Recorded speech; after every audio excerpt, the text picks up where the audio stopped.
Hi guys, आज जो हम लोग ट्रैवल कर रहे हैं वो उसका पर्पस थोड़ा डिफरेंट है। ग्रेटर नोएडा के पास एक मेरा फ्रेंड है जो मेरे साथ अल्काटेल लुसेंट में हम लोग एक साथ काम करते थे रिसर्च एंड R&D पे। तो उसने उसका तभी से ही काफ़ी मेडिटेशंस और उन सब चीज़ों में काफ़ी इंस्पिरेशन था उसका हमारे ऊपर। अभी उसने एक प्रजना बोल के एक इनिशिएटिव उसने लिया है जो बेसिकली पर्पस है कि स्पेशल जो चाइल्ड्स होते हैं उनके एडुकेशन के लिए उसने ये स्टार्ट किया था, क्योंकि उसके दोनों बच्चे स्पेशल चाइल्ड है एंड वो चाहता था कि एज ए पेरेंट जो चीज़ें उसने सीखा है कि अब to grow his own child, तो वो चीज़ वो सारे दुनिया को समझाना चाह रहा था and that was his purpose. और प्लस उसके साथ ऑब्वियसली जो उसका पैशन था एक मेडिटेशन और वो सारा चीज़ जो कि एक हेल्थ और वो होना चाहिए। इज़ ऑल्सो करेंटली वो अभी नोकिया में है, मगर उसके साथ is really working hard to take initiative कि ये एक छोटा इनिशिएटिव नहीं है, क्योंकि इसमें काफ़ी मेहनत हुआ है उसका। तो दैट इज़ द रीज़न। तो this is प्रजना।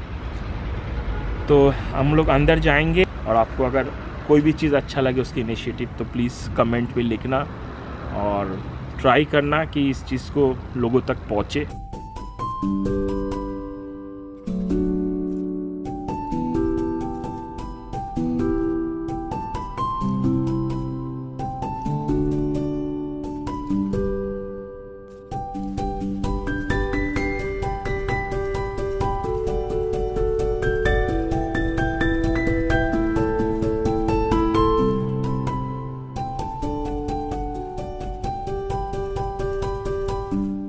So this is Akshay जो जिसके बारे में मैं बोल रहा था। The entire project is initiative और इसने काफ़ी मेहनत की है इसको करने के लिए, और मेरे से अच्छा तो यही बता सकता है। अगेन लेट अक्षय स्पीक कि एग्जैक्टली इसका पर्पस क्या था, उसने क्या सोच के इस इनिशिएटिव को आगे बढ़ाया और इतने सारे चीज़ें उसने कर डाला ऑलरेडी। ये भाभी जी है, इनका भी इन दोनों का ही एक्चुअली इनिशिएटिव है ये। अकेले अक्षय को क्रेडिट देना ठीक नहीं रहेगा।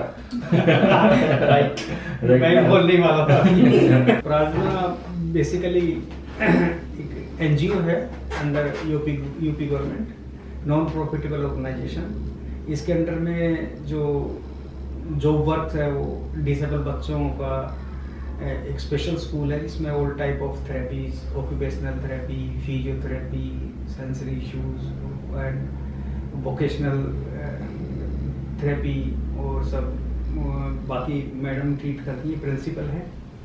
और जो भी कितनी टाइप की थेरेपी होती है ज़्यादा बेटर जानते हैं। सेकंड प्रार्थना थोड़ा मेडिटेशन योगा में भी अभी स्टार्ट किया है, पर इनिशियली प्लानिंग में था, अभी स्टार्ट किया है जिसको मैं ऑन करता हूँ। हमने वोकेशनल ट्रेनिंग की है कि बच्चों को अपने इंडिपेंडेंट बनाया जाए कि उसमें हम क्या कराते हैं कि पोर्ट मेकिंग कराते हैं, उसको पेंट कराना, डेकोरेट कराना, कैंडल मेकिंग, एनवलप बनाना, ये सब हम उसी में कराते हैं। जो छोटे बच्चे हैं वो बीड्स डाल लेते हैं तो उनसे हम माला बनाते हैं, मोतियों की माला बनाना वो सीख जाते हैं। उनकी एक एग्जीबिशन भी लगाया था। हमारा मतलब मेन पर्पस ये है कि बच्चे आगे कुछ करें, वो खाली नहीं रहें। खाली रहेंगे तो हाइपर हो जाएंगे, पेरेंट्स के लिए, स्कूल के लिए, सोसाइटी के लिए एक बड़ी समस्याएं बन जाएंगे। तो उनको इंडिपेंडेंट बनाना हमारा मेन मोटिव होता है।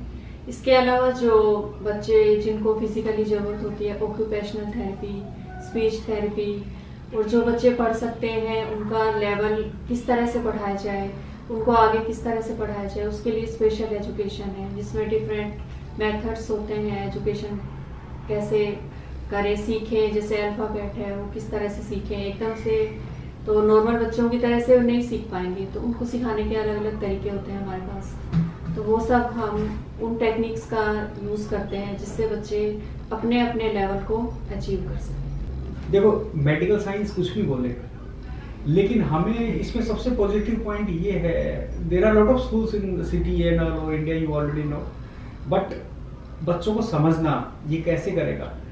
तो उसमें क्या होगा कि हमने, जैसे कोई एग्जांपल देता हूँ मैं, बच्चे कैसे क्रोलिंग करता है, कैसे क्या करता है। तो जैसे मेरा छोटा बेटा है, तो ये क्या करता था कि ये चलता नहीं था, क्रोलिंग ही करता था। ये सेकंड माइलस्टोन है, पहले क्रोलिंग करना, फिर इंडिपेंडेंटली खड़े होके चलना, तो ये कुछ कर नहीं पा रहा था। तो हमने क्या देखा कि जैसे घूमने गए इवनिंग में साथ में, तो कुछ पथरीला है, पथरीले में छोड़ गया इसको।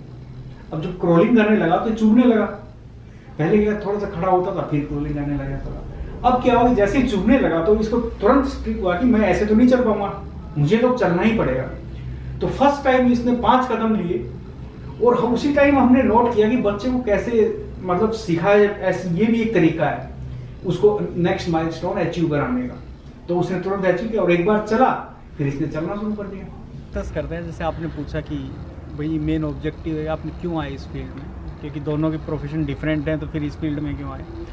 तो क्या कि मेन रीज़न तो हमारे खुद के बच्चे ही थे, जो एक स्पेशल बच्चे थे, नॉट नॉर्मल, ऑटिस्टिक था मेन रीज़न, वो तो फाइंड आउट हो गया था। तो उसके बाद जैसे हम 3-4 साल एक्सरसाइज कराते रहे शहर में, कभी उस थेरेपिस्ट के पास कभी उस थेरेपिस्ट के पास, तो धीरे धीरे हमें ज्ञान भी हो रहा था। और जो कीर्ति मैडम है ये काफ़ी मेहनत कर रही थी उनके साथ, तो हमें ऐसा भी लगा कि लोग बेवकूफ़ भी बना रहे हैं, मतलब अब और एक बार जाओ तो 500-1000 रुपीज़ ले लेते हैं और किसी को नॉलेज भी नहीं है ऐसा। पर धीरे धीरे हमें नॉलेज बढ़ी इस चीज़ से। तो एक बार हमने सोचा कि क्यों ना हम, जैसे इतना एक्सपीरियंस हो गया हमें, इतने थेरेपिस्ट के पास गए, पेरेंट्स भी परेशान रहते हैं, तो हम अपनी नॉलेज जो भी है थेरेपिस्ट से लेते, डिसेबल बच्चों का माइलस्टोन कैसे अचीव किया जाए, तो क्यों ना हम अपनी एक बाहर आएँ, घर से बाहर आएँ। घर में तो मेहनत की है 2 बच्चों के साथ, तो सबके साथ मेहनत करें और शेयर करें। तो ये मेन ऑब्जेक्टिव था, मेन आइडिया था कि हम अपना ही स्कूल स्टार्ट करें। इनको थोड़ी टेंशन भी थी कि लाइफ में अब होगा क्या। तो इसमें क्या होता है, किसी न किसी चीज़ से जुड़ना बहुत ज़रूरी है। और मुझे लग रहा है कि इनको भी ये जुड़ भी गई हैं, और अब थोड़ा सा टाइम पास भी कह लो, या टाइम पास तो नहीं कहेंगे हम, कि किसी फील्ड से आप जुड़ गए तो थोड़ा अच्छा लगता है। जैसे अब 4 बच्चे हो गए, उनको एक्सरसाइज करा रहे हो, तो आप लोगों से मिलते हो बार बार, और ऐसे और पेरेंट्स से मिलते हो कि हम भी कभी परेशान थे, वो भी परेशान है, तो एक पॉजिटिव एनर्जी आनी शुरू होती है, नेगेटिव नहीं सोचता आदमी। बिल्कुल एक छोटे से स्कूल में स्टार्ट किया था 2 बच्चों के साथ, ऐसे ही थोड़ा सा एक स्कूल था तो साथ में ले लिया था, मतलब इवनिंग टाइम में हम आ जाएंगे क्योंकि पैसे इतने थे नहीं और हम स्टार्ट ही कर रहे थे। तो उसके बाद क्या किया कि अब मैडम तो मेहनत कर ही रही थी, बाकी मैंने इंफ्रास्ट्रक्चर वगैरह में, चलो कोई बात नहीं, हम पॉकेट से लगाएंगे पैसे, कोई बात नहीं। तो फिर थोड़ा सा नेचर भी ऐसा हो जाता है आदमी का, धीरे धीरे सेट होता है चीज़ से। पैसा कोई बड़ी चीज़ नहीं होती, मज़े आने चाहिए, पैसे से ले लो या सर्विस दे के ले लो। तो ऐसे ही भी चलता रहा। फिर प्रॉपर्टी वगैरह देखनी शुरू की, सब रेंट पे। अब जैसे ये भी प्रॉपर्टी मैं आपको ज़रा दिखाऊंगा, जैसे पूरी रेंट पे ली हुई है, थोड़ी बहुत हमारा काम दिखा के डोनेशन भी आने लगी जानकार लोगों से। जैसे ये डीकैथलॉन वालों ने बहुत बड़ा ट्रैम्पलिन दिया, मुझे एक ट्रैम्पलिन चाहिए था क्योंकि ट्रैम्पलिन बहुत ही इंपॉर्टेंट पार्ट है थेरेपी का। तो मैं एक छोटा सा ट्रैम्पलिन लेने गया, इतना बड़ा तो नहीं, डीकैथलॉन में। तो उनसे मेरी बात हुई कि आपको किस पर्पज़ के लिए चाहिए। तो जैसे ही मैंने कहा कि मेरे का तो एक स्पेशल स्कूल है, उसके लिए एक थोड़ा सा बड़ा सा चाहिए। तो उन्होंने मेरे फेसबुक पेज देखे, तो क्या होता है कि डीकैथलॉन वाले देखा तो वर्क वाइज उनको काफ़ी अच्छा लगा, यार आप इतना कुछ कर रहे हैं। तो बोला कि हमारे पास एक ट्रैम्पलिन है बहुत बड़ा और वो हमें रखने की जगह भी नहीं मिल रही है, तो हम आपको ये फ्री में देंगे और इंस्टॉल करेंगे। वो यार इससे अच्छी बात तो हो नहीं सकती। तो वो आए, इंस्टॉल किया, हमने उसका थैंक्स नोट्स भी लिया, फोटोग्राफ्स लिए। तो और कुछ जैसे ये है, ये मेरे कुछ दोस्त हैं MNCs में, तो उनका कोई ग्रुप है चैरिटी का, तो वो आए, मिले बच्चों से, फंक्शन हुआ तो उसमें कुछ उन्होंने डोनेट दिया। ये ट्रैम्पलिन है जंपिंग के लिए, ये बैलेंस के लिए बहुत ही अच्छा होता है, बच्चे एंजॉय भी करते हैं, जंप करते हैं। तो कई बच्चे तो धीरे धीरे जंप करना सीख रहे हैं इसमें।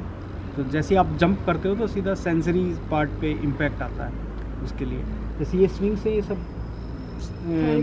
थेरेपी का पार्ट है, ये माइंड पे है मेन। जैसे ये हमने, ऐसा नहीं कि इक्विपमेंट्स हमेशा खरीदे ही जाएं और बहुत ही वो हो। अब ये देखो, मैं ये एग्जांपल देता हूँ, ये मैंने क्यों बनवाया है, ये स्पेशल पर्पस था इसका। बड़े वाला बेटा और कई भी स्टूडेंट्स हैं, वो ग्रेविटेशनल के उस पर इश्यूज़ होते हैं, जैसे ही वो ऊपर जाते हैं तो डरते हैं। तो इसमें उसको चलाना इंडिपेंडेंटली, तो वो डरते चलते हैं, तो सीधा इम्पैक्ट होता है माइंड पे। और ये देखिए, ये जो गैप है ना, हम इसको थोड़ा सा ऐसे कर देते हैं और ये बच्चे फोकस नहीं करते, वो ऐसे चलते हैं ऐसे।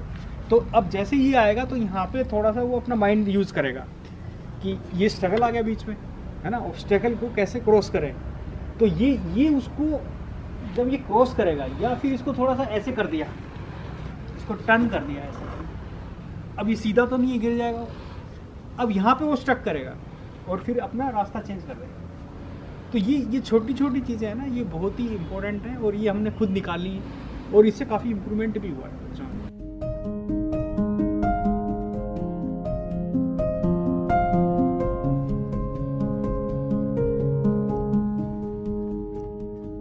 ये हमारा असेंबली रूम है, यहाँ बच्चों की असेंबली होती है और कुछ छोटी एक्टिविटीज़ सुबह सुबह की जो मॉर्निंग की होती हैं, राइम्स, डांस, जो बच्चे काफ़ी खुश होते हैं यहाँ पे। और हस्बैंड को मेडिटेशन का शौक़ है तो उन्होंने शाम के टाइम मेडिटेशन का स्टार्ट कर दिया। ये देखिए हमारा मेडिटेशन हॉल बन गया है अब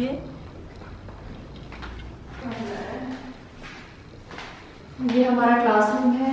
यहाँ पे बच्चों को पोर्ट बनाना, कैंडल मेकिंग, एनवलप बनाना, ये सब सिखाया जाता है। ये हमारा ऑक्यूपेशनल थेरेपी रूम है, इसमें बच्चों को ओटी करवाते हैं, प्लस फिजिकल एक्सरसाइज जैसे cycling, gym ball, swings, platform swing.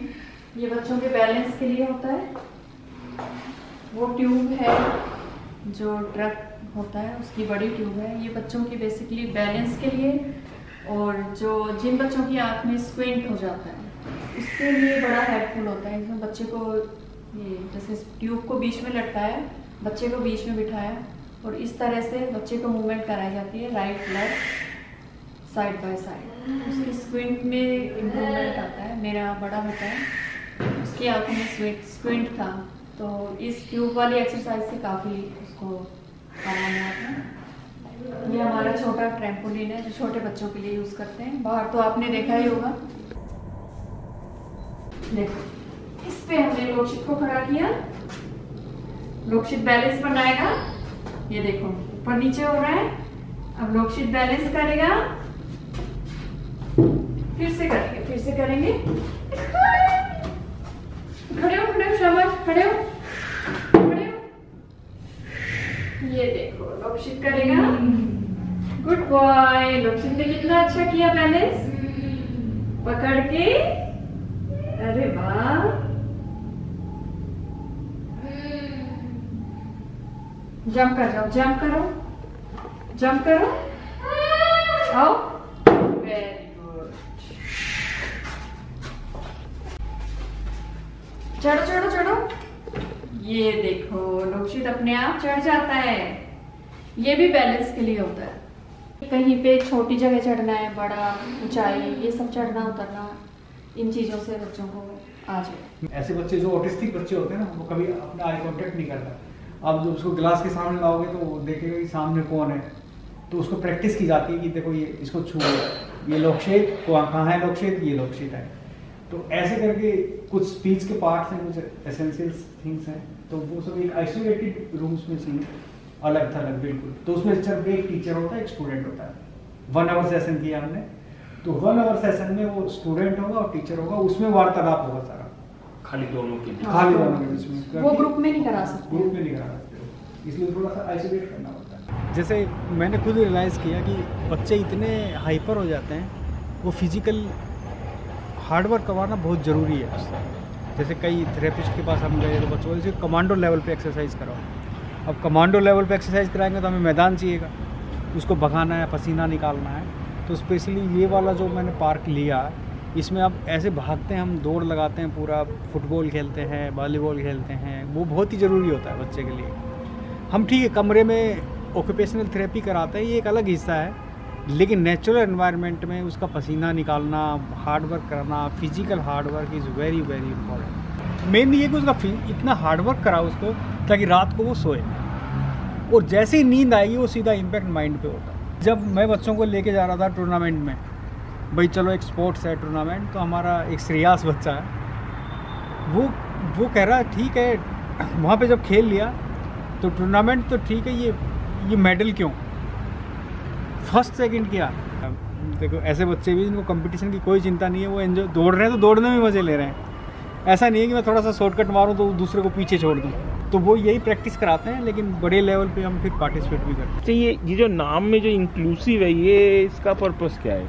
हाँ, ये इंक्लूसिव मैं बताता हूँ, ये भी अब मैं जैसे बार बार कह रहा हूँ कि जब प्रैक्टिकल से हमने सीखा है अपने बच्चों के साथ, तो आप कभी भी देखोगे ना, तो बच्चे जो होते हैं वो एक जस्ट लाइक मंकी, नकलची बंदर। तो जब कोई बच्चा कर देगा हरकतें, फिर वो उसको कॉपी करेगा, ये बेस्ट वे है उसको लर्न करने का, ये बच्चे की आदत होती है। अब क्या करोगे, जब आप सारे डिसेबल बच्चे ले आओगे तो एक बच्चा तो ऐसा नॉर्मल जो करके दिखाए, वो देखें और उसको करने की कोशिश करें।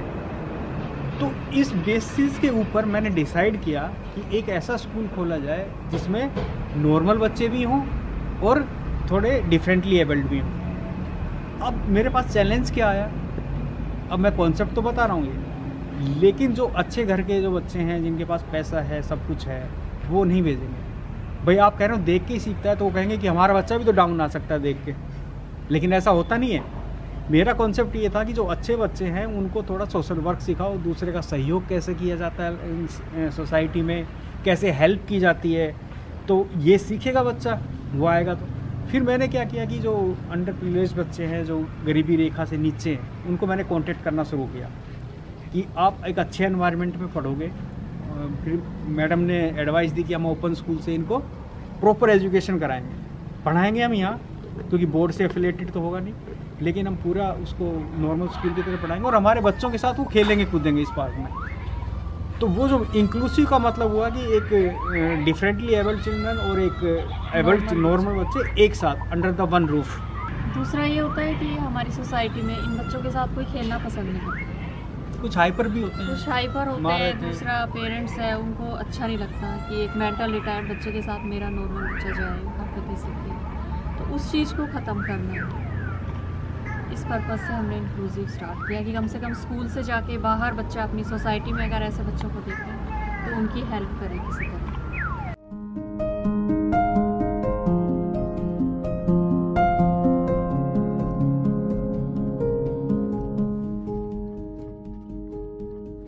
तो ये हट है मेडिटेशन के लिए। ये मेरा, जैसे मैंने बताया, कीर्ति ने बताया कि एक शौक है मेडिटेशन का। तो जब मैंने प्रॉपर्टी ली तो ये हट में ऐसा कुछ था नहीं, इसको बहुत ही प्यार से मैंने बहुत ही इसमें एक एक चीज़ इसकी चुन चुन के इसको बनाया, अंदर से देखते हैं भी। ऐसा नहीं कि बीवी से क्या लड़ाई चल रही हो, बिजनेस करना।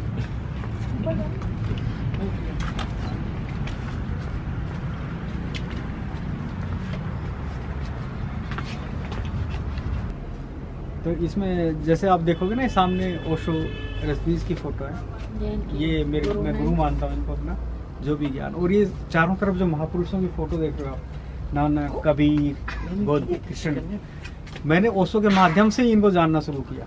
पहले नाम सुना था, भाई कृष्ण है, बुद्ध हैं, तो ऐसा कुछ नहीं था, पता नहीं था कि बुद्ध ने क्या है, कब घर छोड़ा, क्या क्या किया, कितने एफर्ट्स किए, कहाँ गए, नानक को अध्यात्म कैसे मिला, कबीर क्या थे, ये सब मैंने ओशो के माध्यम से जाना। तो जैसे यहाँ कोई भी आते हैं, फ्रेंड्स आते हैं, इंडिविजुअली डिस्कशन होता है काफ़ी मेडिटेशन का। तो मेनली क्वेश्चन ही होते हैं कि why meditation, how meditation, why meditation is so difficult. तो वो मैं बोलता हूँ कि मैं अपना एक्सपीरियंस शेयर करूँगा। तो उनको मैं एक ही बात बोलता हूँ, जो आज के टाइम में जो भी गुरु हैं, एक कोई गुरु बोलता है how you will be positive in life, positive thinking. तो मैं कहता हूँ उन गुरु से आप ये पूछो कि आप नेगेटिव लाइफ में कब गए और कब पॉजिटिव आए, अपना रियल एक्सपीरियंस बताओ। या मैं अपना एक्सपीरियंस बताता हूँ कि मैं कब कब नेगेटिव गया और मैं कैसे कैसे पॉजिटिव आया। मेन स्टेटमेंट ये है, happy without any reason is the difficult task in this world. खुश रहना बिना कारण के। जब भी किसी इंसान को देखोगे आप खुश रहने कोई ना कोई कारण ढूंढ लेता है ना। बिजनेस ग्रो करना, क्लास में फर्स्ट आना, लॉटरी लग जाना, लड़की का मिल जाना, गर्लफ्रेंड का मिल जाना, है ना। Always depend on others. Meditation आपको क्या सिखाता है, how you can happy without any reason. अब जब कोई रीजन ही नहीं है तो यू आर ऑलवेज हैप्पी। आप मस्त मगन हो, अकेले हो, कोई रीजन ही नहीं है, खुश हैं। देखा जाए हम जहाँ पहुँचना चाहते हैं वहाँ से, तो जहाँ मैं बात कर रहा हूँ अध्यात्म की, कि भाई आप अहंकार गिरा दो, लोभ गिरा दो, ये सब गिरा दो, तो ये इन बच्चों में पहले से ही नहीं होता। वही फर्स्ट, व्हाट इज फर्स्ट। हाँ, ये तो हमसे आगे प्योर होते हैं ये, और हमें प्योर बनना पड़ता है, हमें इसीलिए वो भूलना पड़ता है। तो उन पेरेंट्स का दर्द देखो, असली दर्द तो उनको है, ये तो खुश है। और मेनली उनकी प्रॉब्लम देखो आप, जिनके जैसे एक ही बेटा है या बेटी है या सिर्फ 2 ही बेटा है बेटी है, दोनों ही ऐसे हैं, तो उनकी सबसे बड़ी मेन कंसर्न ये है कि what after us, who will take care. तो उसका मेन ऑब्जेक्टिव हमारा जो प्रार्थना का था, अभी जो हमारा मैं जो ऑब्जेक्टिव लेके चल रहा हूँ कि प्रार्थना एक ऐसी संस्था बने यहाँ पे सब बच्चे रहें, परमानेंटली रहें, उनके पेरेंट्स चले जाएंगे ज़िंदगी से, उसके बाद प्रार्थना उनकी टेक केयर करेगा। इसके लिए मुझे बहुत आगे जाना है, एफर्ट्स करना है, लोगों से मिलना है, एक रेजिडेंशियल स्पेशल स्कूल बन सके जिसमें बच्चे यहीं रहें और प्रार्थना उसकी टेक केयर करे लाइफ टाइम।